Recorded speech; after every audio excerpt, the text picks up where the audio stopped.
the girl's side, the family is very wealthy, I mean, what if the other side is the opposite way? So I mean, so it can happen both ways. Like the guy can have a lot of money and the girl cannot, or vice versa. And yeah, I mean, I'm sure parents would be sensitive to that and question the significant other's morals, or like, are they in this relationship for the right reason? Is it because they know that they'll be secure financially, or, you know, are they in it for the money or not?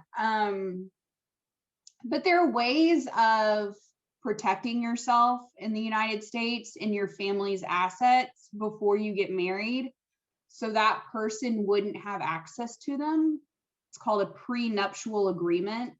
And a lot of like really, really, really, really rich people get prenups, like athletes and, you know, actors get prenups.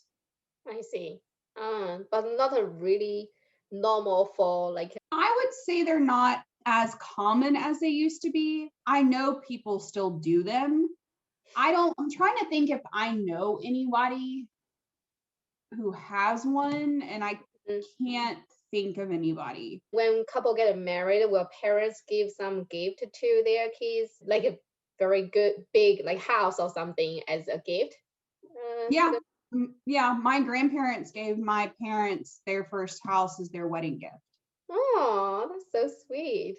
Yeah, they gifted them, like they bought their first house for them. Yeah, and I'm trying to think, and that depends, everybody's family is different, and that just depends on, you know, what that family's comfortable doing.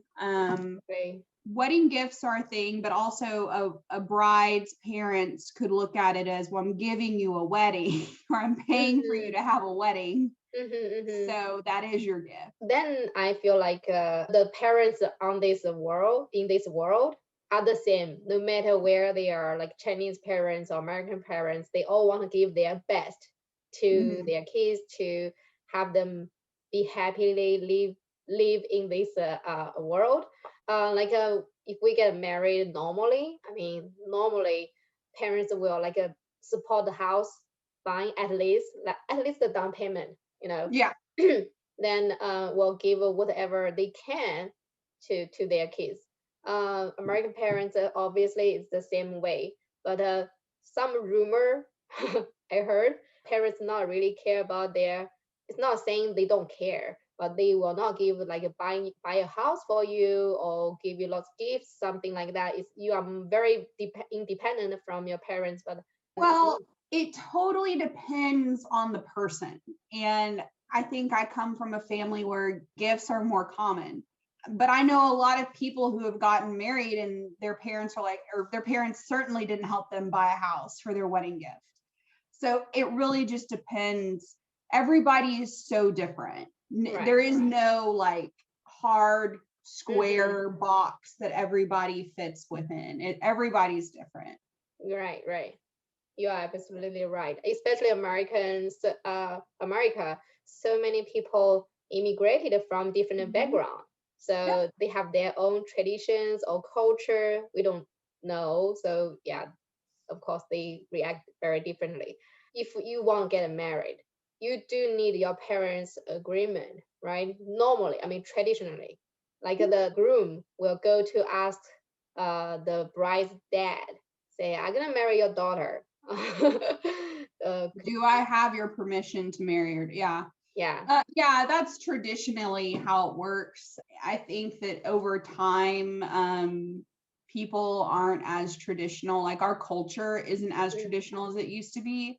So my brother-in-law did not ask my father if he could marry my sister.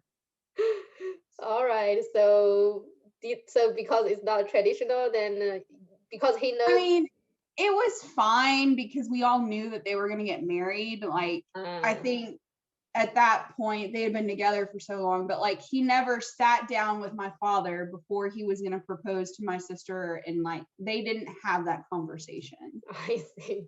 There's another very different culture between America and China. It's love, you know. So the definition of love is very different.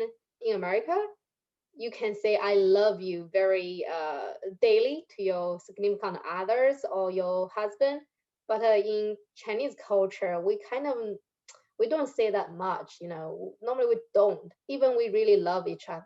There's another very funny thing is, so when we are a couple, just a boyfriend and girlfriend, we could say it very easily, say, I love you, something like that.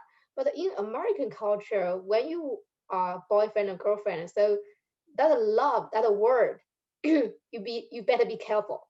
You shouldn't say it very easily, right? Yeah. So what's your definition of love? Oh my gosh. Well, I think there's a difference between loving somebody and being in love with somebody. Mm-hmm.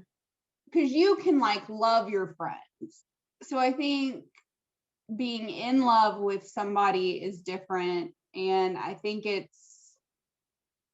I really don't know how I would define it, but I would say that like you truly deeply care a lot for that person and you don't want to see anything bad happen to them, and that you are interested in spending the rest of your life with that person, and just things like that. And you love them with their quirks and their personality traits and all of that stuff too. Then the question is, why American people feel you shouldn't say love very easily to your boyfriend or girlfriend? That means a lot.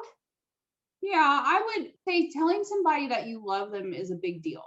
And you don't want to go around telling people that you like or that you love them. Like if you're between a boyfriend and a girlfriend.